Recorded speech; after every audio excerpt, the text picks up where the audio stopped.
A história começa em um território turbulento conhecido como Beibalon, onde todos estavam lutando ou tinham sido abandonados. Havia inúmeras garotas de programa disponíveis e muitos ladrões estavam presentes. Não apenas isso, mas a caça de animais era realizada regularmente, e os locais se referiam a tudo isso como o inferno de Beibalon. De repente, um garoto chamado Rizzy Beibalon apareceu e gritou: "É isso, não aguento mais." Foi lá que descobrimos que a terra era estéril e estava infestada por vermes, e ninguém podia encontrar uma pessoa decente lá. Até mesmo na sopa que o garoto estava comendo continha maconha. Na verdade, Rizzy nasceu em uma família nobre, mas não tinha nenhum tipo de luxo em sua vida. Rizzy se perguntava se um nobre não tinha o direito de viver com elegância, com todo o dinheiro que tinham. Rizzy também sugeriu alguns tipos de luxo, mas de repente ele se lembrou de que as pessoas como cidadãos estavam em apuros. Rizzy compartilhou que os subhumanos e os campos foram expulsos e o homem que começou tudo isso era alcoólatra e morreu de tanto beber. Rizzy então recebeu uma carta que dizia que ele era o novo Lorde do território de Beibalon.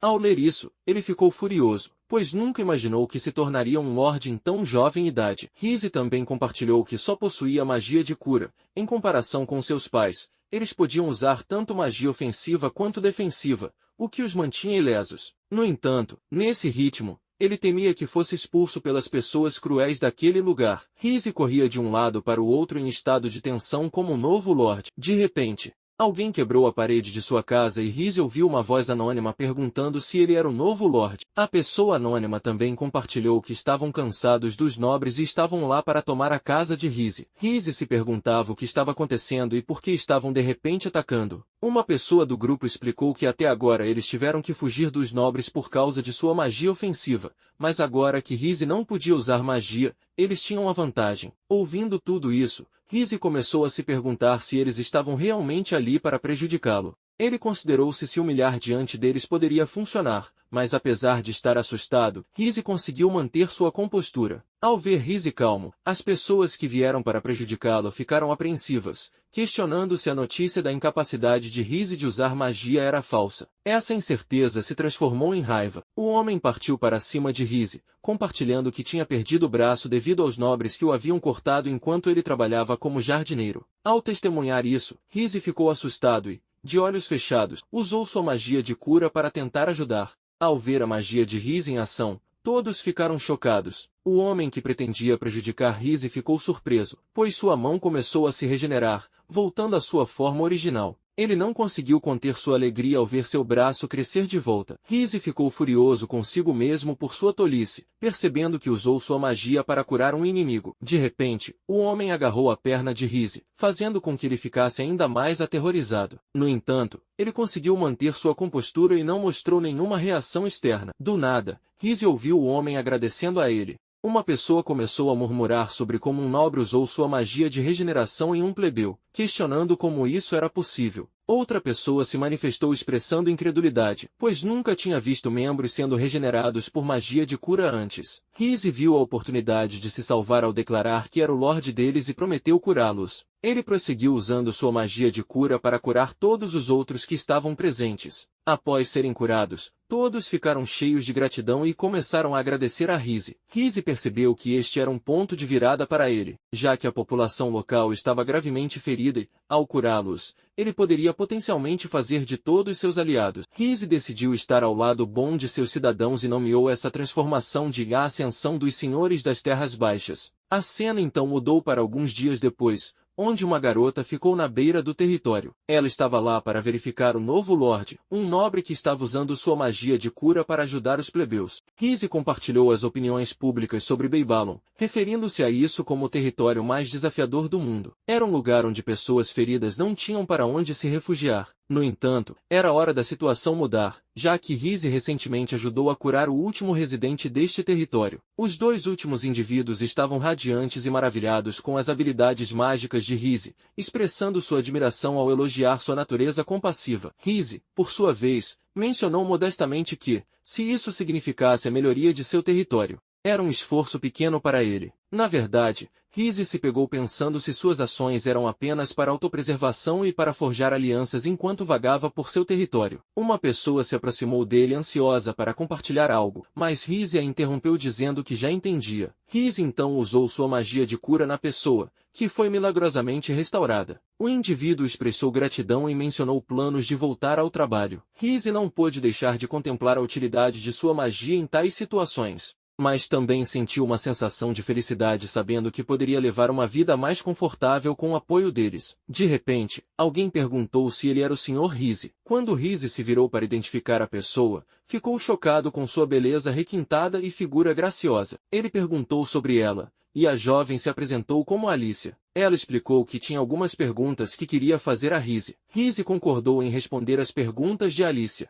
Ela expressou sua gratidão e, inesperadamente, se aproximou dele. Alicia continuou explicando que, no estado de safiaísmo, a magia era considerada um poder nobre concedido por Deus, portanto, usá-la em pessoas comuns era considerado ultrajante. Em seguida, ela apontou para Rise e observou que ele de fato usará seus poderes mágicos em pessoas comuns. Ao ouvir isso, Rise começou a questionar se havia verdade em suas palavras. Alicia continuou explicando que sofiaísmo era uma religião fabricada criada pela realeza, mas eles, os Demi-Origens, tinham uma crença diferente. Eles reconheciam a magia como um meio de salvar e guiar as pessoas. Rise então compartilhou seus pensamentos, sentindo como se estivesse sendo condenado pela religião oficial e que, não importasse o que fizesse, era um alvo de repressão. Alicia respondeu dizendo que Rise era uma incorporação de suas crenças e ela queria que ele abraçasse o demoirismo. No entanto, Rise tentou recusar mencionando as circunstâncias ao redor. Alicia o tranquilizou, dizendo que não havia necessidade de ele se esconder,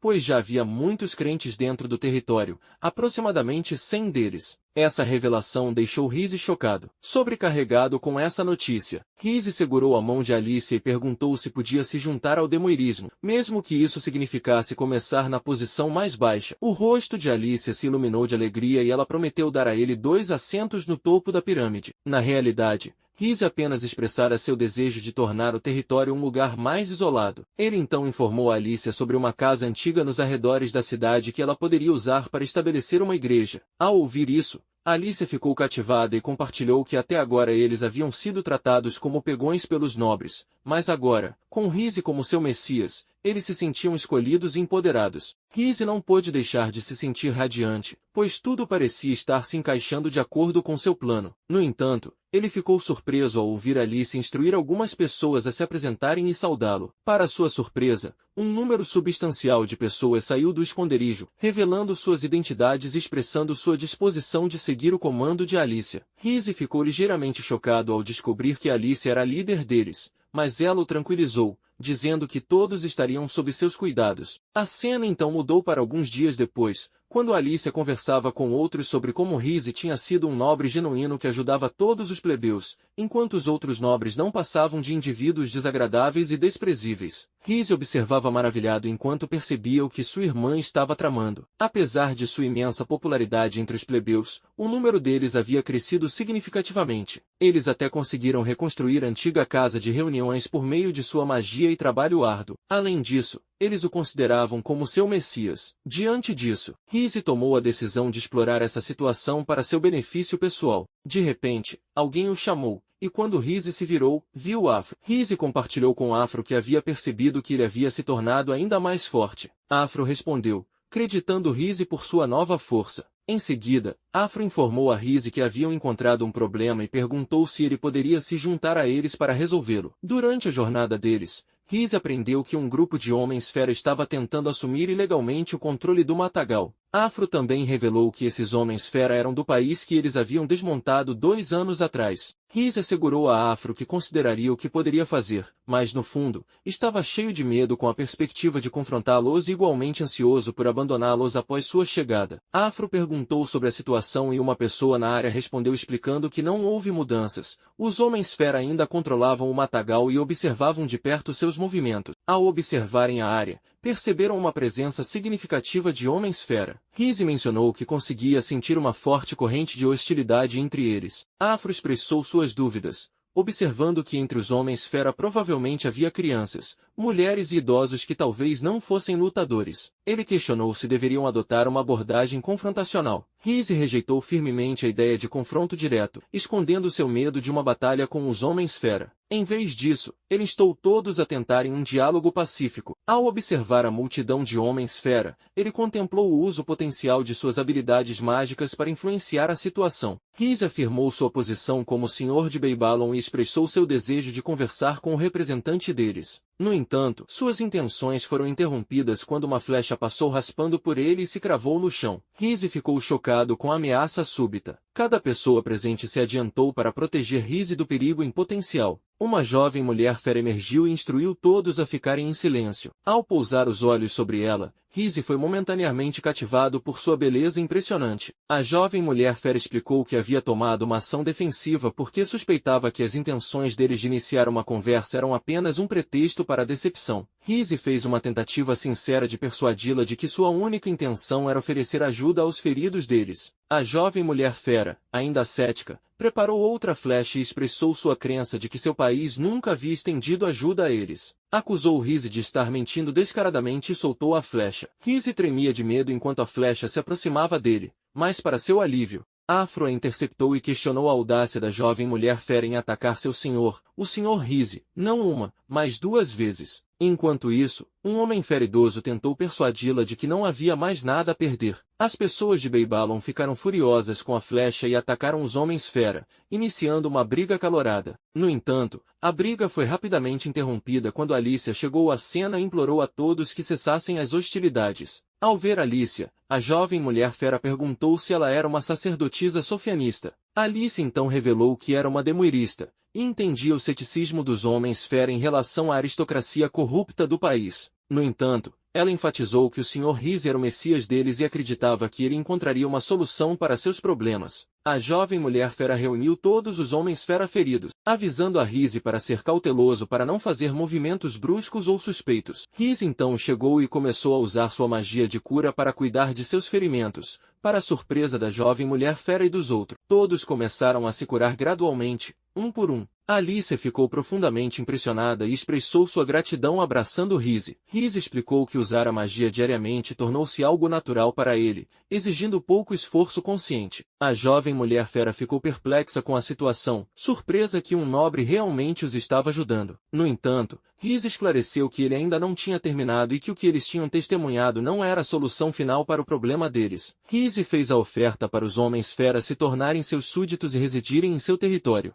Alguém jogou um pedaço de carne na direção deles, indicando que havia muitos outros incentivos para se juntarem à causa deles. Rhys contemplou o fato de que os homens-fera podiam consumir a carne crua e, se algum deles sentisse desconforto estomacal, ele poderia curá-los, potencialmente ganhando ainda mais seu favor. A postura peculiar da jovem mulher-fera inicialmente levou Rhys a acreditar que ela estava com raiva. No entanto, para sua surpresa, todos expressaram gratidão pela comida, explicando que era considerada uma iguaria entre os homens-fera, e começaram a devorar ansiosamente. A garota-fera Irina agradeceu pessoalmente a Rhys e se apresentou, prometendo retribuir o favor. Em seguida, ela dirigiu-se ao seu próprio povo em um discurso e os instruiu a se mudarem e viverem no território do Sr. Rhys. Todos os homens-fera concordaram unanimemente com a decisão da Irina. Rhys então compartilhou que a terra havia passado por mudanças significativas ao acolher aqueles necessitados. Rhys estava trabalhando lá, mas de repente ele ficou frustrado. Na verdade, sua frustração vinha do aumento do número de homens-fera e pagãos, o que tornava seu trabalho mais desafiador. Além disso, Rhys não podia contratar mais trabalhadores porque não tinha fundos para pagá-los. Rhys começou a gritar com vozes estranhas. De repente, Alicia chegou a ouvir seus gritos para verificar seu bem-estar. Rhys ponderou sobre sua aparição repentina. Alicia então revelou que estava tendo alucinações relacionadas ao Sr. Rhys e expressou seu desejo de conversar com ele. De repente, outra voz se juntou, chamando de Sr. Rhys. Quando Rhys olhou naquela direção, viu Irina na janela. Irina primeiro perguntou se Alicia e Rhys estavam envolvidos em uma conversa. Rhys então elogiou Irina por sua boa saúde. Irina atribuiu tudo à sua magia e então abraçou Rhys, apreciando sua generosidade ao fornecer-lhes comida. Rhys encontrou alegria no abraço de Irina, sentindo seu calor. No entanto, Alicia, parecendo insatisfeita, se aproximou e criticou Irina por atrapalhar o trabalho do Sr. Rizzi. Irina esclareceu que tinha vindo discutir preocupações de segurança dentro do território. Rizzi então perguntou sobre as intenções de Alicia, e ela explicou que estava buscando conselhos sobre questões educacionais dentro de seu território. Ao ouvir tudo, Rizzi sentiu uma onda de emoções surgindo dentro dele, embora mantivesse suas lágrimas para si mesmo. Irina mencionou que estavam conduzindo exercícios de treinamento diretos com os feudos, e a Alice elaborou sobre seus esforços na educação básica. Ambas estenderam um convite para Rizzi se juntar a eles. Rizzi percebeu que ambas as garotas tinham interesse nele, mas ele rapidamente descartou qualquer pensamento de intimidade. Uma era sua irmã e a outra era uma mulher fera cujas faculdades mentais estavam apenas a 90%. Ele reconheceu que era atraído por suas aparências, mas não tinha intenção de buscar algo físico com elas. Rizzi decidiu fazer uma inspeção, já que garantir um fornecimento estável de alimentos era uma preocupação urgente. Irina expressou confusão, considerando a presença de monstros como um obstáculo para obter comida. Rizzi esclareceu que seu objetivo era resolver o problema de animais morrendo prematuramente de doenças inexplicáveis. Irina perguntou se isso poderia levar a uma variedade maior de opções de carne. Rizzi reconheceu a surpresa do dono do galpão e explicou que veio porque seu povo havia solicitado sua presença. Ele começou a usar sua magia de cura em uma vaca, curando-a com sucesso, mas ela inesperadamente encolheu de tamanho. Rizzi ponderou se poderia experimentar removendo um pouco de carne e depois regenerá-la, mas rapidamente descartou a ideia macabra. Ele começou a pensar em abordagens alternativas. Então, Rizzi teve uma ideia súbita e pediu ao proprietário do galpão para trazer a carne restante para ele. O proprietário pegou a carne e Rizzi começou a usar sua magia nela. Para a surpresa de todos, a carne se transformou em uma vaca completamente curada. Rizzi sentiu uma imensa satisfação e felicidade ao perceber que tais transformações eram de fato possíveis. Essa nova habilidade significava que agora ele poderia desfrutar de carne sem limitações. Alice elogiou Rizzi por sua capacidade de criar vida e sugeriu que agora era responsabilidade de ambos trazer vida para o território. Rizzi concordou, reconhecendo que isso poderia melhorar significativamente a situação no território e potencialmente gerar renda. Rizzi ficou satisfeito com a perspectiva de ganhar dinheiro e poder contratar ajuda adicional. A cena então mudou para um mês depois, quando um carro de bois se aproximou de Beibalon. Dentro do carro estavam numerosos servos que se perguntavam se seus tempos difíceis estavam finalmente chegando ao fim.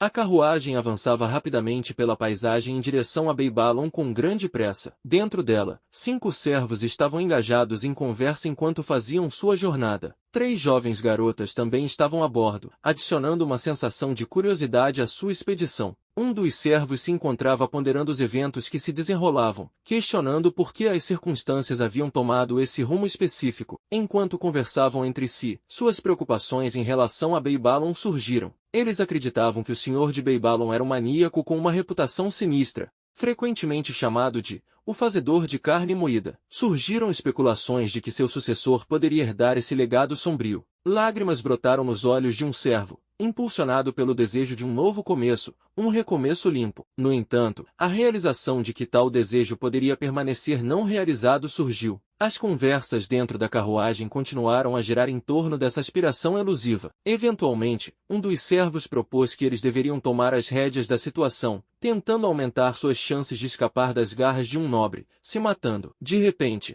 o cocheiro interrompeu o diálogo anunciando que haviam chegado ao seu destino, Beibalon. Os servos espiaram para fora, apenas para se deparar com uma realidade completamente diferente de suas expectativas. Beibalon não era nada como eles imaginavam. Em vez disso, os recebeu de braços abertos. Os rapazes do território os receberam calorosamente, dissipando a apreensão inicial que havia tomado o grupo. Os rapazes tranquilizaram os servos, alegando que se o Sr. Rizzi os escolheu, sua segurança estava garantida. Eles também não puderam deixar de notar um novo desprezo pela deusa Sofia entre os locais, o que levantou mais perguntas na mente dos servos sobre a verdadeira natureza de Beibalon. Enquanto os servos contemplavam suas circunstâncias alteradas, Rizzi em pessoa fez uma grande entrada. Ele imediatamente instou todos a manterem o silêncio, enfatizando que sua conversa estava causando angústia aos servos já perturbados. O grupo se desculpou prontamente, esperando remediar qualquer inconveniente. Rizzi procedeu a se apresentar, dissipando o ar de mistério que o cercava até aquele momento. Ele reconheceu abertamente as dificuldades que enfrentaram e os desafios que estavam por vir.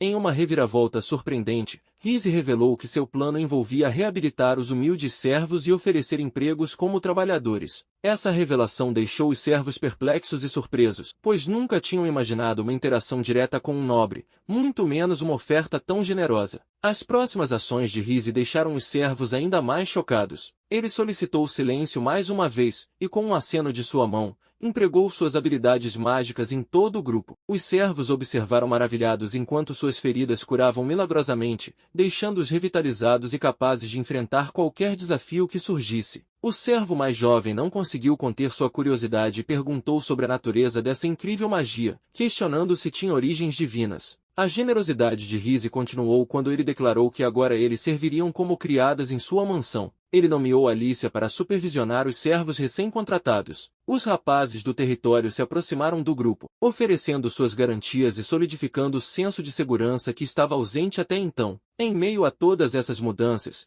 uma serva mulher fera ficou em silêncio, observando os eventos que se desenrolavam, sobrecarregada de alegria. Ela se aproximou de Irina, revelando sua felicidade com os acontecimentos. Em resposta, Irina pediu desculpas pelas feridas infligidas e expressou um desejo sincero para que a mulher fera utilizasse sua força e serviço a Rizzi. A serva mulher fera concordou prontamente com esse acordo, solidificando sua lealdade a Rizzi e se juntando às crescentes fileiras de servos sob seu cuidado. Rizzi não poderia estar mais encantado, já que seu território se expandia a cada dia, oferecendo-lhe meios para trazer ainda mais servos. Conforme o tempo avançava, um mês depois, o território de Rizzi prosperava com um influxo de novos servos. A população local o saudava como uma figura gentil e benevolente, sem saber dos desafios financeiros que ele agora enfrentava. Foi durante esse período de prosperidade que Alicia fez um retorno surpreendente, acompanhada por uma nova serva, a primeira criada sob o emprego de Rizzi. A serva se apresentou como Belle, irradiando entusiasmo e lealdade inabalável a Rizzi. Rizzi não pôde deixar de notar que Belle era a mais jovem entre todos os servos. Ele se virou para Alicia, indagando sobre o motivo dessa seleção. Alice ofereceu uma explicação, revelando o histórico de Belle como membro de uma família de comerciantes, sua inteligência excepcional e sua devoção inigualável a Rizzi. Belle expressou um profundo desejo de servir seu Messias, o Sr. Rizzi. E assim, à medida que a história continuava a se desdobrar, o tecido das vidas entrelaçadas dentro do território de Rizzi crescia mais rico a cada dia, indicando os desafios e aventuras inesperadas que estavam por vir. Alguns dias haviam se passado, então Belle trouxe o almoço para o escritório de Rizzi. No entanto, Rizzi encontrava-se cada vez mais ansioso devido ao problema opressivo de fluxo de caixa. Gerenciar o suprimento de alimentos estava dentro de suas capacidades, mas o problema maior era a completa falta de compradores em seu território. Sua notória reputação afastara os clientes em potencial, deixando-os em uma situação financeira desesperadora. Rizzi considerou brevemente a possibilidade de aumentar impostos para aliviar a situação, mas rapidamente descartou a ideia. Ele percebeu que todas as pessoas em seu território eram rostos familiares que já estavam lutando. Aumentar seu fardo financeiro não era uma solução viável. Belle entrou com a comida. Sua presença proporcionou um breve alívio das preocupações de Rizzi. Ela sentiu sua angústia e não pôde deixar de perguntar sobre a causa. Após um momento de contemplação, Rizzi compartilhou o problema preocupante do fluxo de caixa. Ele explicou que também tinham que lidar com um adiamento, um desafio que adicionava às suas dificuldades financeiras. No entanto, ao começar a comer a refeição que Belle trouxera, ele a achou surpreendentemente deliciosa, se não apenas momentaneamente aliviando suas preocupações. Sua curiosidade dominando, Rizzi perguntou a Belle se o almoço tinha origem no território de Bonclay. Belle confirmou sua suspeita, e uma sensação inquietante envolveu Rizzi. Se Belle fosse realmente de Bonclay, ele precisaria pedir desculpas para evitar possíveis represálias. No escuro da noite, Rizzi de fato se desculpou com Belle, que recebeu suas palavras com genuíno prazer. Em resposta, Belle compartilhou suas próprias experiências e os motivos que a levaram a um papel de serva. Rizzi sentiu uma sensação renovada de contentamento, grato por ter estendido este pedido de desculpas. A mente de Rizzi vagou ao considerar o potencial de usar suas habilidades mágicas para replicar não apenas comida, mas também maçãs. Belle achou que a ideia tinha mérito e mencionou a disponibilidade de chás e peles de renome,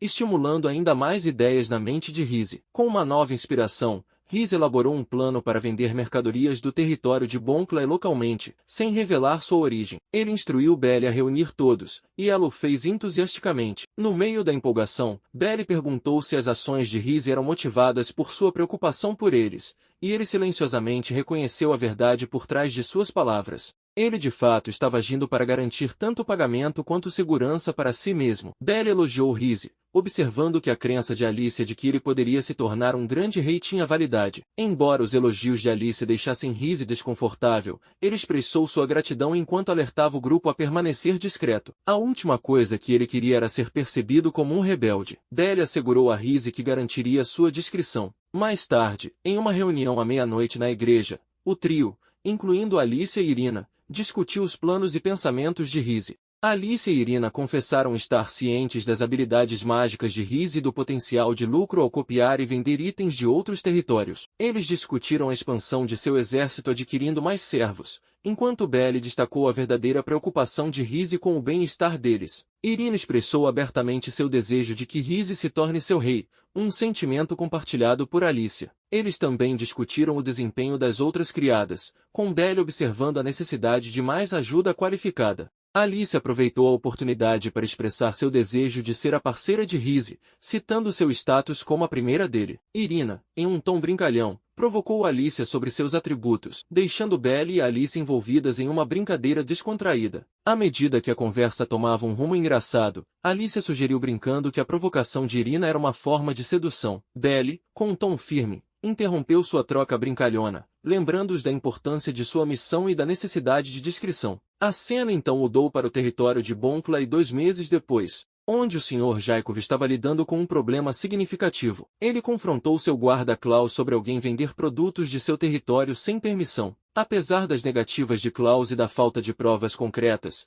muitas de suas lojas estavam sendo forçadas a fechar, piorando suas dificuldades financeiras. A raiva de Jacob transbordou e ele atacou Klaus em frustração, repreendendo-o por não perceber o problema mais cedo. Ele exigiu que Klaus identificasse a pessoa responsável por sua situação. Klaus explicou que levaria tempo para descobrir o verdadeiro culpado entre os inúmeros suspeitos potenciais. Com um profundo senso de frustração e desespero, Jacob atacou Klaus novamente, indignado que um plebeu ousasse falar de volta para ele. Determinado, Jacob jurou não descansar até descobrir quem estava por trás desses problemas, à medida que sua capacidade de obter moeda estrangeira diminuía, com a proximidade do território de Beibalon agravando suas dificuldades. Jacob chamou Klaus mais uma vez. Quando Klaus entrou na sala, observou uma pessoa que tinha sido agredida fisicamente por Jacob. Klaus perguntou se o indivíduo que estava lá era o fornecedor de serviços. Jacob concordou e explicou que o negócio do comerciante estava prosperando, o que levantou suspeitas dele. Após investigação, Jacob descobriu que o comerciante estava envolvido na venda de servos para Beibalon. Klaus, confuso, perguntou sobre o aumento rápido de riqueza no território de Beibalon. Jacob expressou sua crença de que Beibalon tinha adquirido seus fundos com o comerciante sendo o cérebro por trás dessas atividades ilícitas. Klaus interveio, apontando a falta de evidências e pediu para não tomar medidas imediatas contra o comerciante. Em resposta, Jacob ficou furioso, exigindo que Klaus não lhe desse ordens, e lhe concedesse até o amanhecer para identificar o culpado. Jacob contemplou os rumores circulando sobre o atual senhor de Beibalon, sugerindo que o senhor era um desistente incapaz de usar magia de ataque. Ele decidiu desafiar o senhor para um duelo, acreditando que seria uma vitória fácil. Em um momento de desespero, Klaus considerou a dificuldade de pegar o culpado. Inesperadamente, Alicia chegou e o instou a acompanhá-la. Ficou revelado que Klaus estava ajudando Beibalon a contrabandear mercadorias para seu território. Alicia perguntou por que Klaus não tinha visitado seu território, ao qual Klaus explicou que derivava satisfação ao testemunhar a raiva de Jacob. Ele revelou seu desejo de que Jacob fosse substituído como seu senhor, esperando por um líder benevolente que realmente se importasse com seu povo. Alicia então implorou para que Klaus viesse e testemunhasse Beibalon por si mesmo. A cena mudou para o estado de Beibalon, onde servos pareciam contentes e alegres, perguntando se Klaus precisava de alguma coisa. De repente, Alice apareceu na porta e anunciou que Rizzi tinha um convidado naquele dia. Quando Rizzi pôs os olhos no convidado, ficou surpreso, pois era a pessoa que os ajudou em suas atividades ilícitas com cópias. Klaus chegou às lágrimas e implorou por asilo a Rizzi. Rizzi ficou intrigado com o pedido. Klaus então explicou que tinha visto tudo com seus próprios olhos. As pessoas de Beibalon viviam alegres sem qualquer discriminação, incluindo entre diferentes raças, e Beibalon tinha tudo o que ele sempre sonhou. Ao notar o estado de angústia de Klaus, Rizzi usou sua magia de cura para melhorar a condição de Klaus. Klaus ficou radiante quando viu suas feridas desaparecerem e expressou sua gratidão de coração. Rizzi, sendo um líder virtuoso, explicou que fez tudo isso pelo bem de seu território. Klaus então expressou sua frustração e raiva em relação a seu senhor, Jaikov.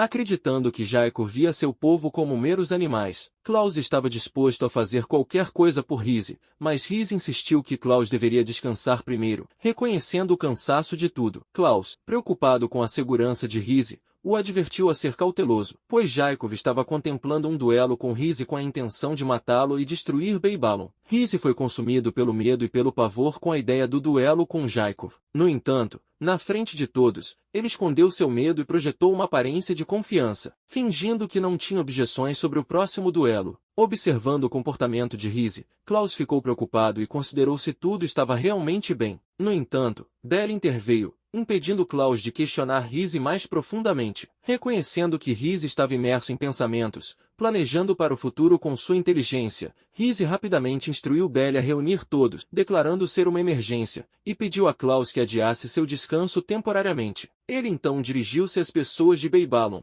informando-lhes que o território de Bonclay havia declarado guerra contra eles. Ao ouvir a notícia, a fúria se espalhou pela multidão reunida. Rizzi então perguntou se permitiriam que alguém destruísse seu território, e a resposta retumbante foi não. Ele ordenou a todos capazes de lutar que se preparassem para a batalha. Alice e Irina conversaram sobre a situação em desenvolvimento, com Alice observando que era afortunado ela ter envolvido Klaus. Irina, curiosa, perguntou se Alice tinha sentimentos genuínos por Klaus, ao que Alice negou, afirmando que seu primeiro e verdadeiro afeto sempre foi por Rizzi. Irina perguntou se Alice estava preparada para a guerra, e Alice respondeu que os guardas estavam totalmente preparados. Ela mencionou que, contanto que Klaus estivesse ao lado deles, lançar ataque seria relativamente simples. Alice sentiu um surto de felicidade, vendo isso como uma oportunidade de levar Sr. Rizzi e o culto demergista a novas alturas. Rizzi então gritou para que todos avançassem, pois a guerra tinha começado oficialmente.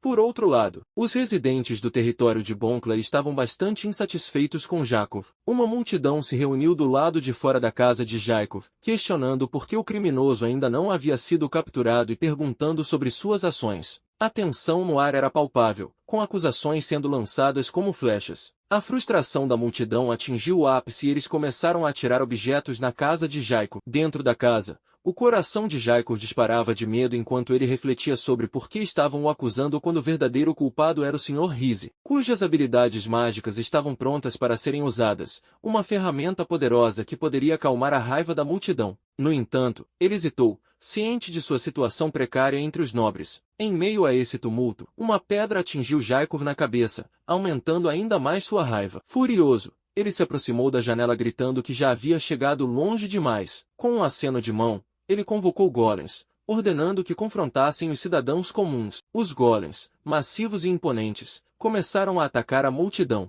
O pânico se espalhou pelas pessoas como fogo. De repente, uma voz soou, cortando o caos, afirmando que Lord Jaikov era suficientemente malévolo. Jaikov se virou e viu um exército completo reunido na entrada de Bonclay. Sua apreensão cresceu ao perceber a gravidade da situação. Rizzi, o homem que ele havia acusado, havia chegado com uma força improvisada, aparentemente composta por indivíduos reunidos minimamente das ruas. A confusão de Jaikov era evidente enquanto ele questionava o paradeiro dos guardas e o que eles estavam fazendo quando entraram. Klaus, um aliado confiável de Rizzi, explicou que todos haviam se mudado para o território de Beibalon, um movimento estratégico que pegou Jakov de surpresa. Fervendo de raiva, Jakov exigiu uma explicação sobre o plano de Rizzi, suspeitando que Rizzi havia orquestrado a traição dos guardas desde o início, planejando explorar a revolta das pessoas para seu próprio ganho. Rizzi apenas riu, achando a acusação de Jakov engraçada. Alice e Irina, apoiadoras leais de Rise, se juntaram ao riso. Irina observou que as pessoas eram a verdadeira força e o que aconteceu serviu como uma lição por desrespeitar a humanidade da comunidade. À medida que as peças do quebra-cabeça começaram a se encaixar, Rise ponderou sobre o slogan de Irina, percebendo seu verdadeiro significado nesse contexto. Ele instruiu todos a se reunirem na frente dele, criando uma barricada humana para se proteger. No entanto, ao ouvir as palavras ameaçadoras de Jaikov, Alice e Irina ficaram furiosas. Elas ordenaram que todos atacassem Jaikov sem piedade até sua morte. Os residentes do território de Beibalon liberaram seu poder coletivo para atacar Jaikov. Neste momento, Rise ficou com medo, contemplando para onde todos estavam indo e preocupando-se com quem o protegeria se Jaikov possuísse forças ocultas ou fosse mais formidável do que parecia. Enquanto o caos se desenrolava, Rise contemplava o conflito crescente, percebendo que isso se tornou uma guerra genuína entre os territórios de Bonkla e Beibalon. Enquanto isso, os golems convocados ao lado de Jaikov começou a avançar para se envolver na batalha contra o povo de Beibalon.